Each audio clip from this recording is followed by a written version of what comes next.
I was a true believer. Of course, we all wanted to save the earth, and I was one of those, I guess you could say, diehard environmentalists. There had been a sea change in the culture coming from the top. The environment was now going to be used to sell the whole restructuring of the Earth's political and economic system as per the Rio Earth Summit of 1992. And it was sold to the public kind of under the rubric of eco-spirituality. You know, Sting was there, and the Dalai Lama and the Rainforest Indians and all the 5,000 NGOs, etc. We're all there to help us sell what really amounts to, the prototypical world government under UN auspices. All of these things had been well prepared in advance. And the United States, in fact, signed on to the UN Agenda 21, Agenda for the 21st Century, and as did another 178 countries, which is now termed UN Agenda 2030. But around the year 2000, I started realizing that this was a propaganda, that this was a political hijacking of aspects of science, especially climatology. The bottom line is that this environmental movement has been co-opted to sell this political New World Order. And the centerpiece of that, of course, is the man-caused global warming, fraud, because it doesn't stand up to the very basics of a scientific hypothesis, let alone a theory, and that it's disproven by pretty much all of Earth science. And again, there's the propaganda. There is the eco-spirituality as a religion. You know, like I say, we now capitalize Earth, the E on Earth. And the young are falling in for this propaganda, just like I did. It sounds like a good cause. And, you're going to save the earth from those bad old corporations. It is a kind of a soft communism, then, this push for Agenda 21. It's trying to move us into a deindustrialized slave state. So when you start looking deeply at this thing, it's really quite alarming. It's really quite totalitarian. But meanwhile, we're moving towards this global government under the UN, which is spelled out in Agenda 2030. Most scientists are very highly educated. They're very highly specialized. Of course, by the time they get out of graduate school with a master's or a doctorate or a postdoc, they're probably in debt and they very much need to get a job. So oftentimes they wind up, going where the jobs are and doing what the job requires. Now, they may have started out with lots of idealism, but that idealism may have been, kind of whittled away rather quickly or maybe over the long term. We're in a false reality matrix. And these guys, they hate God. They hate nature. And they want to substitute, the unnatural for the natural.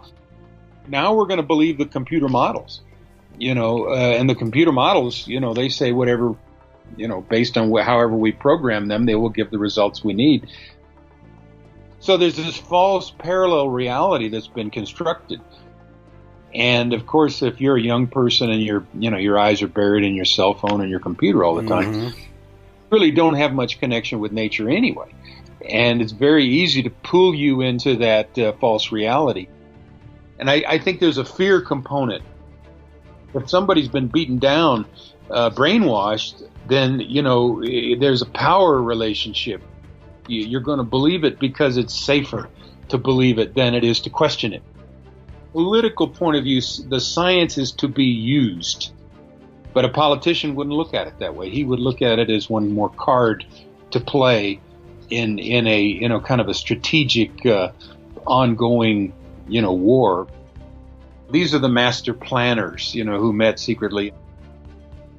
And this idea was picked up in the Club of Rome, saying we can use shortages of raw materials and the threat of global warming to get what we want politically.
Even today, the masses, outraged over the carnage that big oil has wrought, are content to have that outrage directed by the very oligarchs they seek to oppose.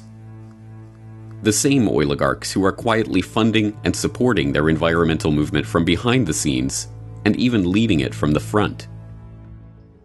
Carbon rationing, carbon trading, carbon taxes, cap and trade. These measures are sold to the public as a way of penalizing the big oil interests that have spent the last century monopolizing the world's key resources and plundering the earth in the pursuit of profit. What they do not understand, because it has been deliberately obscured, is that it is these very interests that have been instrumental in creating these schemes in the first place. The technocratic agenda is not about saving the earth. It is not about helping the public. It is not even about making money. It is about complete control over every aspect of our daily life. And now, in the 21st century, that technocratic vision is coming into view. And it is being helped along by a public that believes the post-carbon future represents the end of the oligarchy. They couldn't be more wrong. It was never about oil. It was about control. Control over energy and production and consumption. Control over the world's resources. Control over the population. Control over humanity itself.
We are very much attached to the same values, and especially liberty and peace.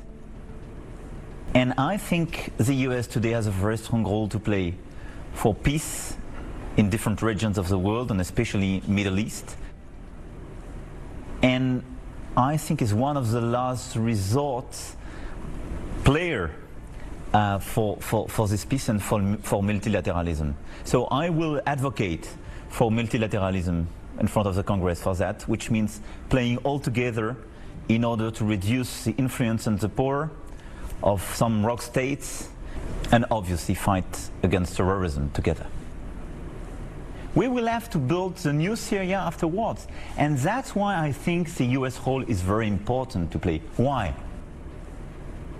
The day we will have finished this war against ISIS, if we live, definitely and totally, even from a political point of view, we will leave the floor to the Iranian regime, Bashar al-Assad and these guys, and they will prepare the new war.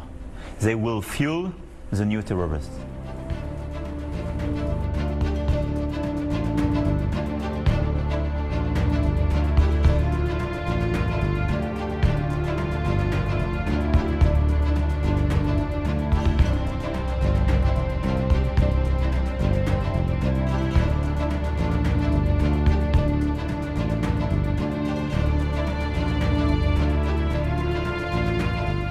We can build the 21st century world order based on a new breed of multilateralism, based on a more effective, accountable, and results-oriented multilateralism, a strong multilateralism.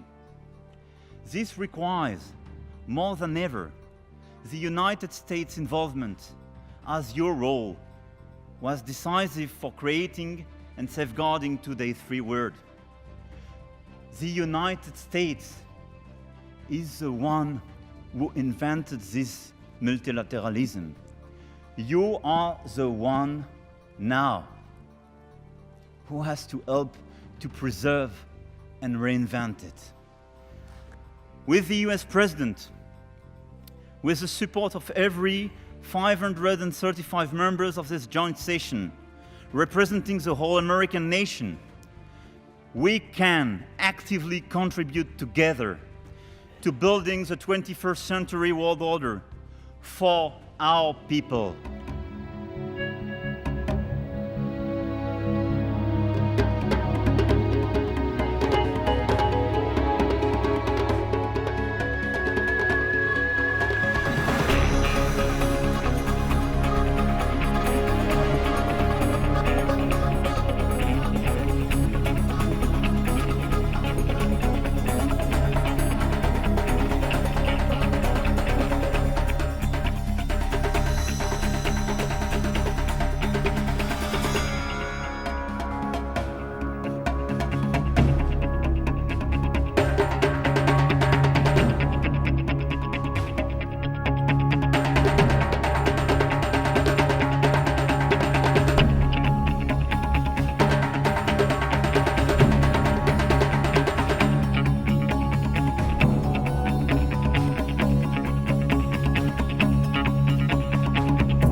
I heard noise outside.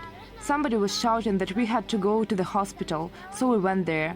When I came in, some people grabbed me, started pouring water over my head.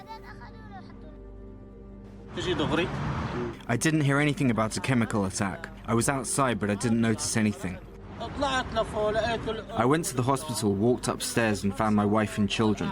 I asked them what had happened, and they said people outside were shouting about some smell and told them to go to the hospital. At the hospital, they gave dates and cookies to the kids.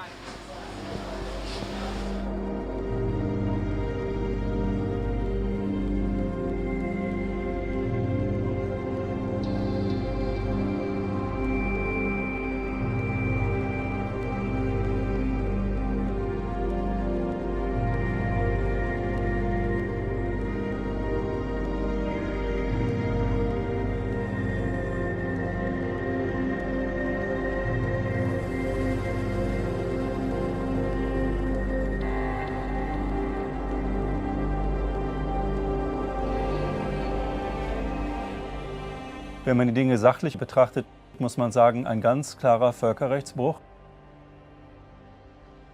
Es gab überhaupt gar keine Legitimation für diesen Angriff auf syrisches Territorium.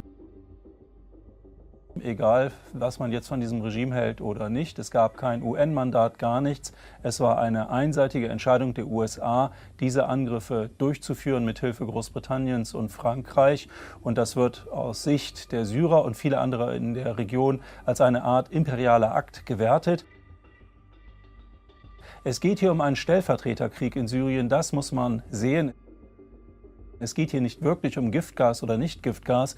Es geht um die Frage, wer behält die Vorherrschaft in Syrien, die USA oder Russland, Israel oder der Iran. Die Gefahr einer Eskalation, die besteht in der Tat, denn alle hier involvierten Mächte sind nicht gewillt, der jeweils anderen Seite den Sieg in Anführungsstrichen zu überlassen. Was die Syrer wollen oder nicht wollen, interessiert ohnehin niemanden mehr von den äußeren Mächten. Und die nächste Konfrontation zeichnet sich ab.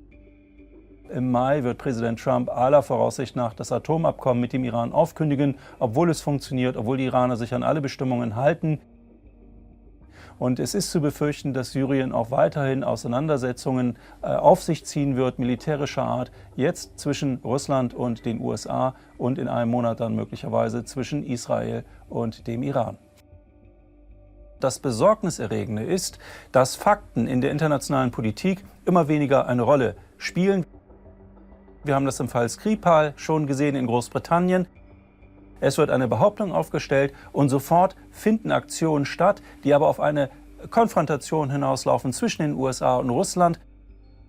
Es gibt Akteure in der internationalen Politik, die glauben, sie könnten Russland, dem Iran oder anderen nicht-westlichen Akteuren ihren Willen aufzwingen. Und das ist eine sehr, sehr gefährliche Haltung, die eines Tages wirklich zu einer Explosion führen könnte, auch in Syrien.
If you take out Saddam's regime, I guarantee you that it will have enormous positive reverberations on the region.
Israel sees, as do the neoconservatives in this country, they see this chaos in the Middle East as conducive to their security, but also as sort of allowing them to do their full greater Zionist strategy, which is to get as much territory as they can, as fast as they can. And they want this condition to continue. They want it ultimately to lead to the breaking up of Syria, the breaking up of Iraq, if it can happen, and the regime change in Iran. And they see this chaos and this constant conflict, and the United States, instrumental to that, as being the strategic means by which to accomplish this purpose. So they are in no way wanting this conflict to end. They want it to continue and to continue and continue. That's Israel's policy. Bibi Netanyahu and Avigdor Lieberman, as defense minister, are one, trying to emphasize everything they can about Iran's perfidy so that they make sure that Donald Trump exits the nuclear agreement with Iran. The second thing I'm hearing, and this is more fundamental, is that Israel is preparing everyone in the region, itself, the United States, its sugar daddy, for more robust Israeli military action inside Syria and possibly inside Lebanon as well.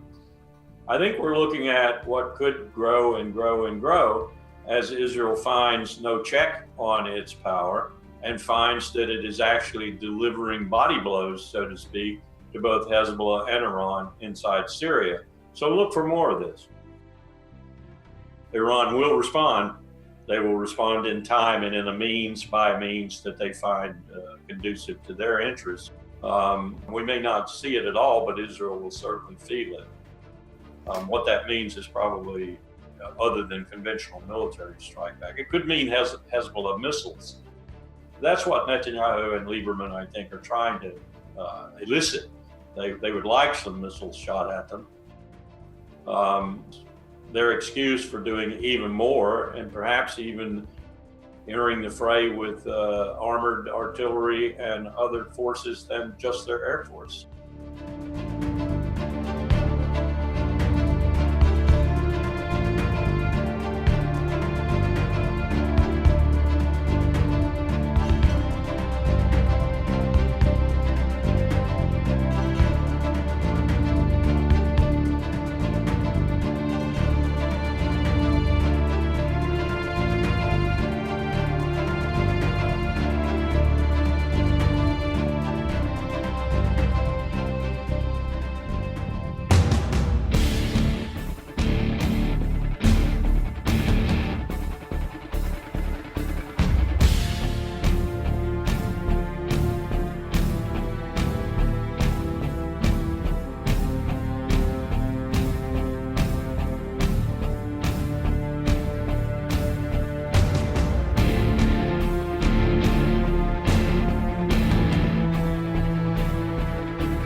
We fully trust the work, the competence, and the autonomy of the International Atomic Energy Agency that has published 10 reports certifying that Iran has fully complied with its commitments. And let me say I'm particularly worried by the announcement tonight of new sanctions. We expect the rest of the international community to continue to do its part to guarantee that it continues to be fully implemented for the sake of our own collective security. Do not let anyone dismantle this agreement.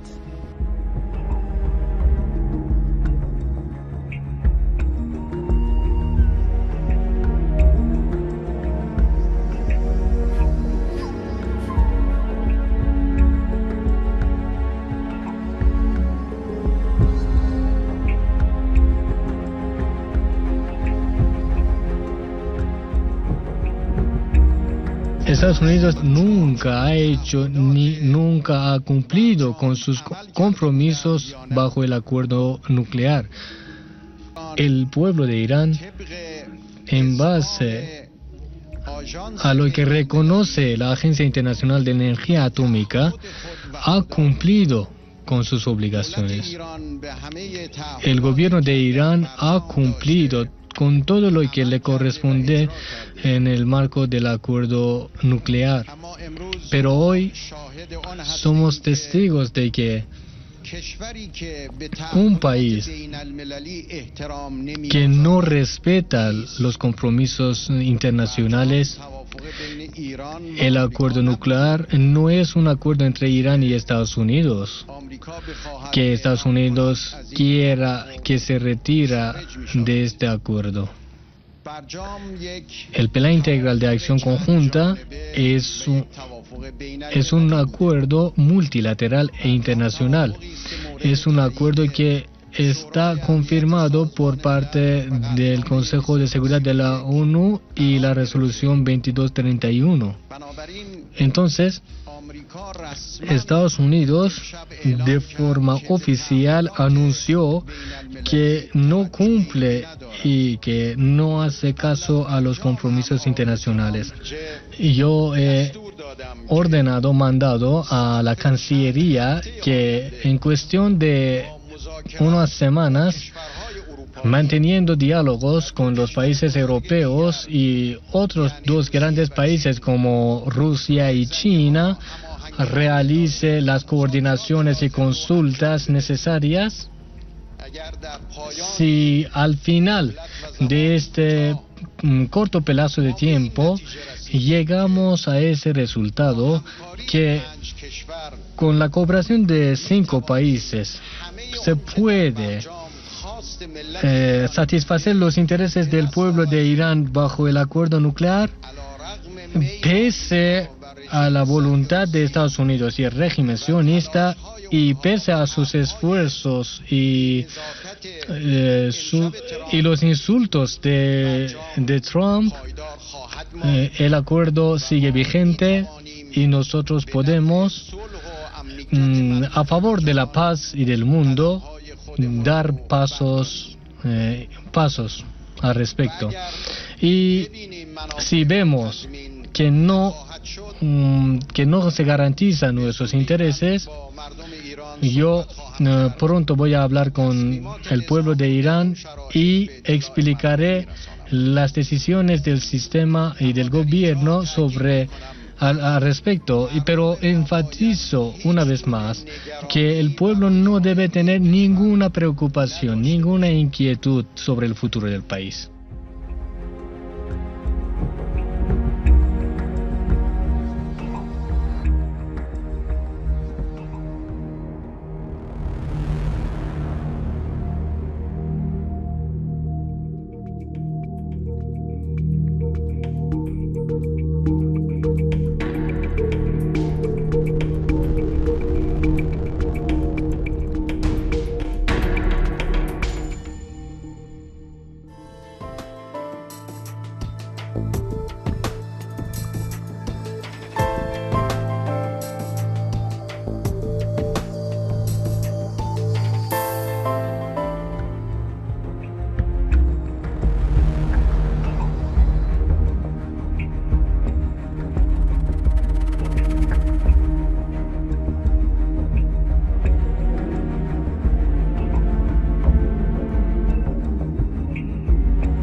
Facebook is essentially without competition at this point. That's what makes it partly so powerful. By promising to keep the data completely secure from now on, they're still not dealing with the fact that they are collecting an enormous amount of data. And that is not just what you voluntarily shared. So a lot of people saying, you know what, I don't care. I told Facebook where my college is, what my political views are, and I told Facebook the pages I like, and that's okay. But that's not all it collects. It purchases data from data brokers. You know, there's your shopping habits. It collects data while you're browsing across the web by tracking pixels. It tracks you across devices. Facebook tracks people who don't even use the platform. They have shadow profiles. So this kind of surveillance machine, which is then used where the data is used to target you, is dangerous on its own. Now, a lot of people mistakenly think that Facebook sells your data. Facebook doesn't sell your data. Facebook sells you, right? Facebook's selling your attention. What happens now with artificial intelligence is that computers can take seemingly unrelated data, things like your Facebook likes, your posting frequency, the sort of the semantic tone of your words, and it can predict things like whether you're likely to enter into clinical depression, or whether you're likely, say, to enter a manic phase if you have bipolar mental health issues before the onset of clinical symptoms. So the computer can, you know, if with enough data about you, and it's not a lot of data, it's definitely the kind of data Facebook has on you, you can predict people's likelihood of entering a depressive state or a manic state in the next few months before we even have a clinical test for it, because there are no clinical symptoms. So we could enter into a phase of what I term surveillance authoritarianism, where we don't face the kind of 1984 model where there's open totalitarianism, where we're kind of dragged off in the middle of the night kind of situation, but we're silently and quietly and person by person, screen by screen, nudged and manipulated according to our individual vulnerabilities. That kind of authoritarianism would even be hard to realize. You'd just be sort of like being nudged here and there, and there are these slow changes over time. And that's what's scary. That's what we got to get ahead of and not end up there.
Silicon Valley is now the center of the greatest concentration of surveillance and censorship power the world has ever seen.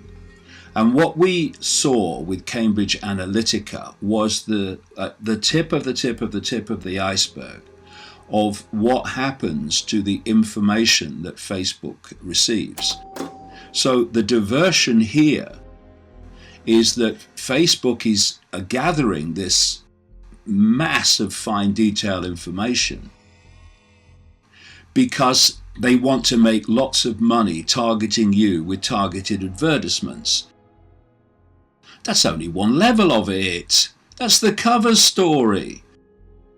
And so what we have is a mass surveillance operation to serve the people behind it all, which is the intelligence community and the Pentagon. The real owners are not the Zuckerbergs, and they're not the Pages and the Brins.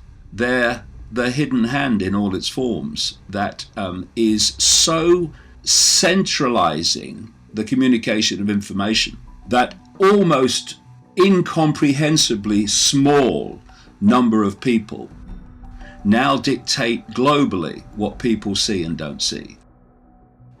Is it really a coincidence that the technology that eventually became known as Google was seed funded by the intelligence community and DARPA? Is it really a coincidence that the same is true of Facebook? Is it yet another coincidence that this technology, known as Siri and Echo, this so-called digital assistant technology, which is fusing the human mind into AI through that interaction, is it another coincidence that that technology was seed funded by DARPA in its development? There are two timelines. There's the one you see in the public arena, and there's the one you don't see. The one you don't see in terms of technological advancement is light years ahead of the one you do see. So every time they need the next stage of the technological development to take this agenda on, it appears miraculously out of nowhere. This is unfolding and being played out in a sequence, and humanity is being played like a stringed instrument, thinking that it's all random and it's just geeks in a garage coming up with this stuff. And just by coincidence, it's exactly the time that this hidden hand needs that technology to move on to the next stage. We are looking at a global network of surveillance that would make George Orwell wince, shake his head and say, "I underplayed it. It was much worse than I thought."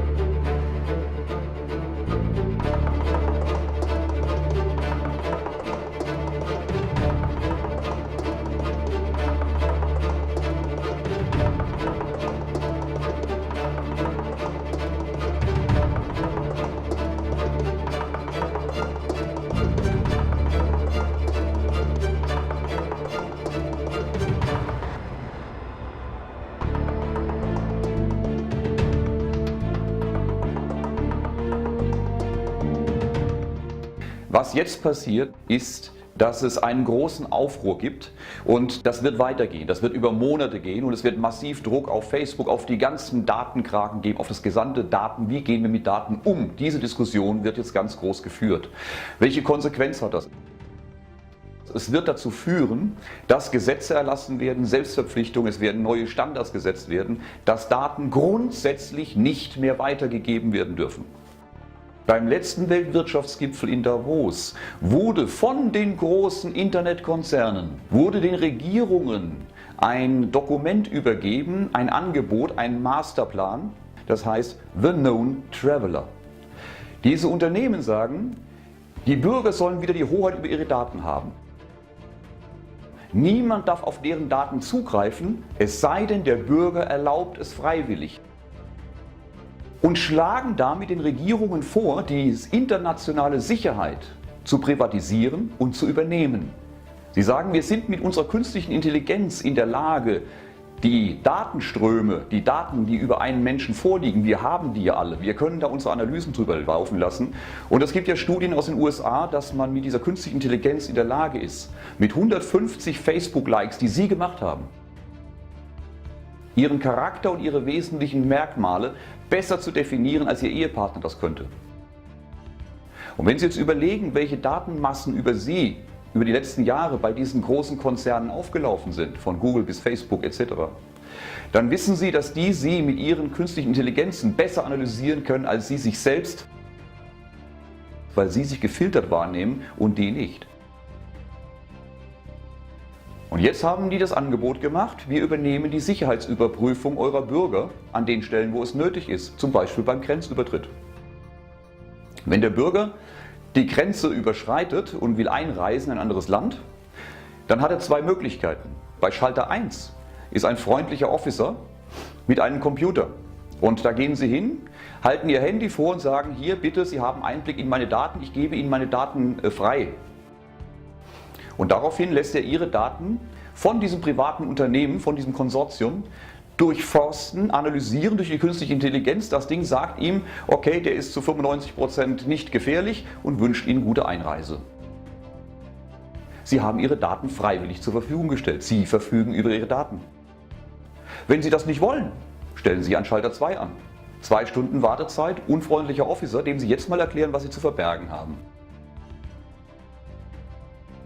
Und wenn das lang genug gelaufen ist, wird man den Schalter 2 komplett schließen. Es gibt nur noch den Schalter 1. Das ist aber nur der erste Schritt und so steht es bereits in diesem Dokument. Der nächste Schritt wird sein, dass Sie das überall tun. Sie wollen einen Versicherungsvertrag, Sie wollen einen Kredit bei der Bank und so weiter und so weiter. Sie werden überall Ihre Daten freiwillig vorlegen oder nicht am Leben teilnehmen können. Sie haben wieder die Hoheit über Ihre Daten. Herzlichen Glückwunsch. Ihr Aufregen über die Datenkrake Facebook und dass die Daten weitergegeben haben, ist genau das, was gewollt ist. Die Weltbevölkerung soll sich empören, soll darauf bestehen, die Daten wieder in die eigene Entscheidungshoheit zu bekommen, um genau diesen Plan umzusetzen. Das wird jetzt weitergehen, das wird über Monate gehen, die Gesetze werden verabschiedet werden und am Ende haben wir die totale Kontrolle und sind dafür auch noch selbst verantwortlich.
The race, the species that we refer to as the reptilians, they're not really third-dimensional species. They're fourth-dimensional, which means they inhabit what we call the lower astral realm, or the fourth dimension. They can go in and out of that at will, and it takes a lot of energy for them to manifest in the third dimension. So they prefer to stay in the fourth, and they affect us through the dreamscape and through the fourth dimension and through the astral, and that's how they program us mainly. But they do have a third dimensional component, and they basically live underground on this planet. There are some who are more advanced, which we call the Draco, who are taller and they have wings. Then there are reptiloids or reptoids who do not have the wings, and they're more of a worker group. And then they have sort of a warrior class too. But they're all part of the reptilian species. The reptilians that now inhabit this planet created hybrids, part human and part reptilian. And they are what we now refer to as the Illuminati. And they run the planet. They control this planet, and make no mistake about it, they control the media, they control the banks, they control the militaries, they control everything, and the technology. So the Illuminati definitely are the shapeshifters, because they have a very high component of reptilian blood, up to 45%.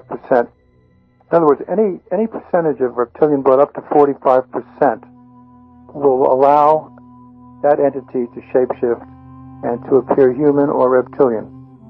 So those are the shapeshifters. You know, since they do inhabit the fourth dimension, a lot of people get programmed at night in the dreamscape. They do have that ability, and being in the fourth dimension, to influence us when we are in a state of sleep or in a state of literally hypnosis. Then again, we have TV programs again going back to in the 80s, V, where you see the ETs coming down saying, we are friends and we're going to help you. But what it turns out to be is that they're reptilians, and they loose you and take people for food. Because they use Hollywood all the time to tell us what's going on. Absolutely. And of course that goes both ways, because Star Trek and Star Wars were the positive emanations of that, because George Lucas definitely had contact with ETs from the Federation, and so did Roddenberry. One of the goals that they have is to create a cyborg generation, humans that are part machine or part electronics and part human, because they can then plug those people into a central computer and control them completely. A lot of the artificial intelligence things they're doing are in that direction. If we can understand that and block that, keep that from happening, and if we can also stop the hybridization, creation of the hybrids, if we can do all of that, then I think we can win this game. The hybrids are basically not part human. They claim to be part human, but they're really reptilian. So you have to learn to discern those people and to recognize them. If you remember the movie Blade Runner, the only way we could distinguish between a robot and a human was through a very sophisticated eye test.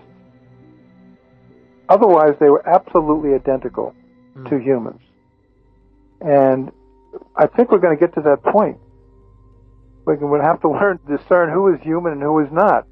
It's not going to be easy because the technology is extremely, extremely sophisticated. The human race can reach into the higher dimensions. We have the ability to reach into the fifth, sixth dimensions even higher. The reptilians do not. So basically they are really afraid of us. They know what our potential is. They're keeping us under a blanket of ignorance and distraction. That way they can maintain their control. All we have to do is to raise our consciousness. That's the whole game. As our consciousness gets raised, if we can penetrate the blanket of ignorance that they've put in place and start to enhance our consciousness and our awareness, they can't control us any longer. The game is over. They can no longer lead us into warfare. They can no longer start eating us as food. In other words, they will have to depart the planet.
Western or European world, we are oriented to explaining health and performance practices in terms of anatomical and physiological function. However, in China, physical function is just one aspect of what the ancients called qi. The organs are responsible for the processes that sustain life. They are key locations for chemical interactivity, and in Chinese medicine, they are the focal areas for the interactivity of the qi. In the qi channel system, there is an energy channel for each of the organs, each of the glands, and the brain and spine. Sensations of function in all of these are equivalent to qi sensation. Breath, movement, mind focus, and self-applied massage all collaborate to enhance the efficiency of inner chemical activities. When you feel, is it chemistry or is it the qi? The relaxation response. When we practice Qigong and Tai Chi, the integration of breath, body, mind, and massage all contribute to the activation of the parasympathetic nervous system's healing neurohormones and the inhibition of the sympathetic system's action hormones. In the stress response, inner function, including oxidation and inflammation, decrease well-being and can cause disease. The relaxation response enhances the capacity, functional renewal and restoration, healing at levels as obvious as feeling relaxed and well, and at much deeper levels in the shift of the neurotransmitter profile, and even in the telomeres of the DNA. How amazing is all of this? These mind, body, and energetics practices, developed so many millennia ago, have influences on all the systems of the physical body. The totality of all physical function is very likely a direct equivalent of what the Chinese call qi. Here is the most interesting part. While physical function is internal energy, qi is not. In a way, we appear to be separate physical units, person to person. However, the qi is internal and external. Quiet the mind, feel the qi. Rather than think about what you should be feeling, notice what you are feeling. Maybe you have felt your own energy field, qi field. Is it possible that we are energetically connected with everyone and all things as a part of the totality of qi energy in the whole world? Are we even connected with the whole universe? The answer is yes.